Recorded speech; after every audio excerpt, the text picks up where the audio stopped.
Assalamualaikum warahmatullahi wabarakatuh. Perkenalkan, nama saya Itina Atipah. Di sini saya akan mempresentasikan hasil tulisan yang telah dibuat di pertemuan sebelumnya. Suatu kebijakan baru pasti akan melahirkan pro dan kontra dari masyarakat. Tidak terkecuali kebijakan larangan mudik lebaran tahun 2021 yang dirasa sepele, tetapi akan mempengaruhi kegiatan masyarakat di kala lebaran nanti. Namun, melihat situasi pandemi di Indonesia, kita perlu berpikir ke depan dan bertanya pada diri sendiri akan resiko yang dihadapi. Keputusan yang diambil pemerintah dipertimbangkan berdasar pengalaman sebelumnya, yaitu libur panjang akhir tahun, di mana sebulan setelah itu laju grafik COVID-19 naik hingga 14.000 per orang dalam harinya. Diketahui, pemerintah resmi melarang mudik lebaran tahun 2021 terhitung sejak 6 Mei hingga 17 Mei mendatang. Saya setuju terhadap kebijakan pemerintah dalam penanganan arus mudik.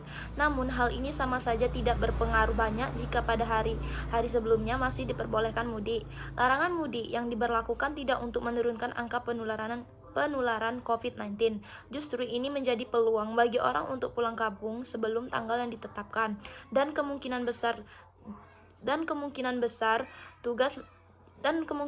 juga masyarakat masih abai terhadap larangan tersebut karena mereka berpikir laju COVID-19 2021 sudah mereda dibandingkan pada tahun 2020. Meskipun diberlakunya penyekatan di 333 titik, tetap saja masih banyak jalan pintas atau rute alternatif yang digunakan pemudik untuk pulang kampung. Pemberlakuan mudik untuk ASN, pegawai BUMN, anggota TNI atau Polri bisa terbilang efektif. Namun, untuk masyarakat umum, kebijakan ini kurang mampu berjalan efektif. Sejauh ini, masyarakat juga beranggapan bahwa kebijakan larangan mudik bertujuan untuk menekankan angka penularan COVID-19, tidak sejalan dengan langkah pemerintah yang mengizinkan masyarakat beribadah di masjid dan banyak tempat-tempat wisata yang dibuka kembali, yang mana terjadi banyak kerumunan. Satu sisi, masyarakat dilarang mudik, tapi di sisi lain, tempat wisata dibuka. Hal ambigu ini yang membuat masyarakat tidak patuh. Bukan itu saja, hal yang disayangkan terjadi pada saat pemerintah menerapkan larangan mudik. Sejumlah tenaga kerja asing atau TKA dari Cina datang dengan mengkarter pesawat. Untuk tahun depan, bila semua masyarakat masih belum kena vaksin, mudik tetap dilarang, kecuali yang menggunakan angkutan umum massal diizinkan mudik karena menggunakan angkutan umum semua sudah siap protokol kesehatannya, karena semua menggunakan tes antigen dan sudah tracingnya daripada menggunakan kendaraan pribadi, motor atau mobil.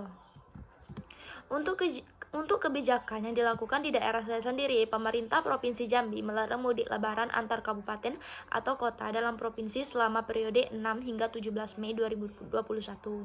Pos penjagaan di perbatasan daerah diperketat dan pemberlakuan kebijakan balik arah pada H-7 dan H+7 Idul Fitri. Larangan mudik ini karena Jambi secara zonasi ada 7 daerah yang berstatus orange, yakni Kota Jambi, Sungai Penuh, Kabupaten Muaro Jambi, Tanjung Jabung Timur, Tebo, Bungo, dan Batanghari.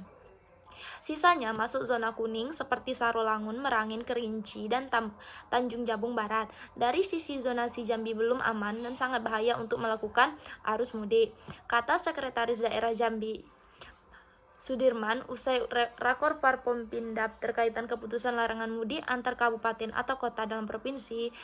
Ia menegaskan dengan adanya larangan mudik ini pada 6 hingga 17 Mei nanti memang semua diminta balik arah. Untuk para pekerja yang keluar masuk perbatasan karena urusan pekerjaan, nanti cukup membawa surat keterangan kerja karena tidak termasuk aktivitas mudik.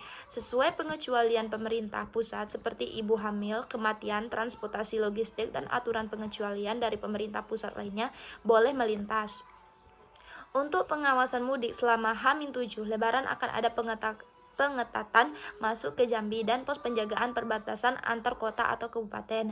Personel TNI atau Polri, Dishub, dan Dinas Kesehatan Satpol PP akan menjaga 25 pos perbatasan kabupaten atau kota dan 8 pos untuk daerah perbatasan antar provinsi, yakni 2 di laut dan 6 di darat. Kalau tidak ada surat rapid antigen 1 dalam 24 jam secara acak, pengendara akan dilakukan rapid test antigen. Pemeriksaan pemudik untuk pemudik yang masuk ke Jambi memang harus diperketat, tidak hanya berbadan sehat dan mengantongi surat rapid antigen, tetapi domisili juga ditanyakan. Pemeriksaan secara detail dan komprehensif diberlakukan. Mereka akan diperiksa di posko perbatasan antar provinsi, yaitu Mestong, Provinsi Jambi, Provinsi Sumatera Selatan, kemudian Desa Suban, Provinsi Jambi, ke Provinsi Riau. Selanjutnya Sarolangun, Provinsi Jambi, Provinsi Sumatera Selatan. Kemudian Bungo, Provinsi Jambi, Sumatera Barat. Tidak hanya itu, di Kabupaten Kerinci ada 2 pintu, yakni jalur Tapan dan Muara Labu dengan Provinsi Sumatera Barat. Untuk pos yang di laut itu menjaga jalur masuk dari Tembilahan dan Batam, Provinsi Kepulauan Riau. Sekian dari saya akhiri dengan wabillahi taufik wal hidayah. Wassalamualaikum warahmatullahi wabarakatuh.